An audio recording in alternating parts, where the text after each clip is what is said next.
wabarakatuh. Sebelumnya, izin memperkenalkan diri, nama saya adalah Monica Olivia dengan NPM 2317021027 dari kelompok 3 Praktikum Biologi Molekuler C.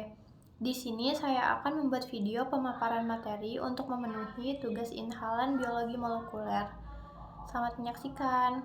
Yang pertama adalah bab analisis konsentrasi dan kemurnian DNA menggunakan spektrofotometer.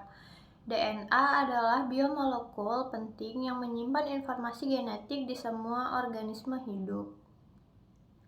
Salah satu metode yang digunakan untuk analisis konsentrasi dan kemurnian DNA adalah menggunakan spektrofotometer khusus pada absorbansi di panjang gelombang 260 nm dan 280 nm.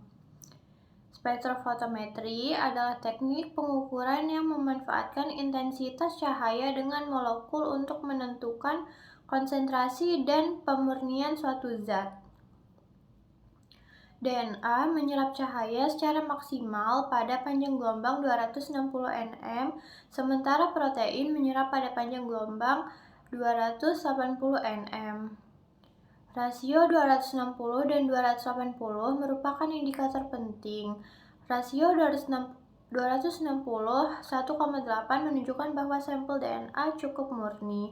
Rasio kurang dari 1,8 menunjukkan adanya kontaminasi protein. Dan rasio lebih dari 1,8 disebabkan oleh kontaminasi RNA yang juga menyerap pada 260 nm tetapi tidak terlalu signifikan pada 280 nm. Konsentrasi DNA dalam larutan dapat dihitung menggunakan hukum Lambert-Beer dengan rumus konsentrasi DNA sama dengan A260 kali 50 kali faktor pengenceran. Selanjutnya di sini ada alat bahan yaitu spektrofotometer UV Vis 752N, kuvet kuarsa, terus kuvet disposable, mikropipet, larutan DNA, DNAT. Dan cara kerja itu adalah hubungkan ke listrik stabil, nyalakan alat dengan menekan tombol power, siapkan selama kurang 30 menit. Selanjutnya itu ada siapkan belangko sebanyak 2,5 mili dan masukkan ke dalam cell holder. Tekan A pada menu TACF untuk memeriksa absorbansi, tekan 100% TOH gelombang dengan memutar knob. Selanjutnya adalah tekan setelah selesai belangko, siapkan cover sampel, letakkan pada cell order di belakang belangko. Selanjutnya di sini adalah bab polymerase chain reaction atau PCR. PCR adalah teknik perbanyakan atau amplifikasi aktivitas nukleotida melalui proses enzimatik yang dilakukan secara in vitro. Kunci keberhasilan teknik ini adalah cara mengantisipasi urutan DNA target dengan meminimalkan aktivitas DNA non-target serta pada penggunaan suhu yang tepat pada berbagai tahap.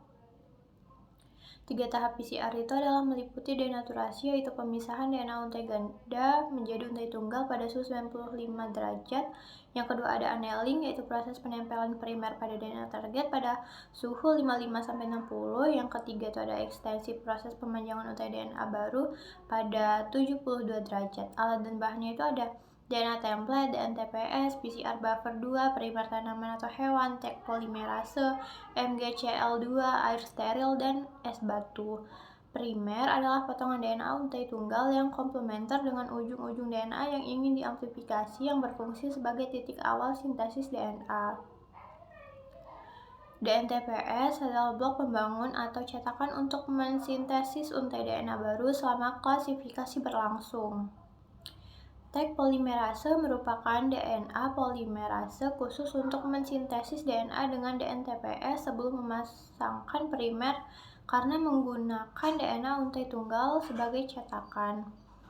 Jadi bakteri yang digunakan pada praktikum PCR ini adalah Thermus aquaticus. Selanjutnya daerah overhead adalah DNA untai tunggal yang tidak terjadi amplifikasi. Fungsi overhead itu sebagai rekombinasi DNA, situs restriksi koloni, adaptor sequencing. Daerah komplementer adalah daerah yang berpasangan, berikatan dengan hidrogen.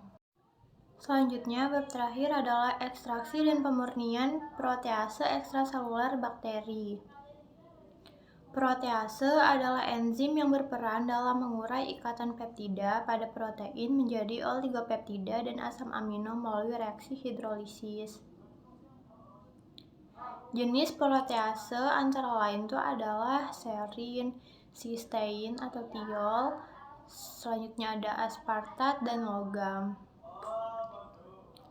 Penerapan jenis protease dalam beberapa bidang antara lain pada industri farmasi, pengolahan kulit, produksi deterjen, sektor makanan, dan pengolahan limbah. Sumber protease dapat ditemukan pada bakteri, jamur, tanaman, dan hewan. Adapun alat yang digunakan pada praktikum ini adalah sentrifuge, vortex, mikropipet 200 dan 1000 makrolite, mikrotub 2 ml, dan nanopotometer. Dan bahan yang digunakan antara lain ada medium cair kultur bakteri, amonium sulfat berkonsentrasi 15, 30, 45, dan 60%. Selanjutnya ada larutan BPS. Penambahan amonium sulfat dengan konsentrasi berbeda untuk mendapatkan endapan protease dengan beberapa kejenuhan. Cara kerjanya itu adalah yang pertama, disiapkan kultur bakteri dari media cair yang sudah diinkubasi selama seminggu, dan larutan supernatan berupa ekstrak enzim kasar diendapkan menggunakan amonium sulfat dengan konsentrasi berbeda. Selanjutnya disentrifuge dan dibuang supernatan dengan membalik mikrotub. Setelah kering, ditambahkan 50 mikrolite BPS. Selanjutnya, yang terakhir diukur menggunakan nanofotometer pada panjang gelombang 280 nm. Begitulah pemaparan materi yang dapat saya sampaikan. Terima kasih. Wassalamualaikum warahmatullahi wabarakatuh.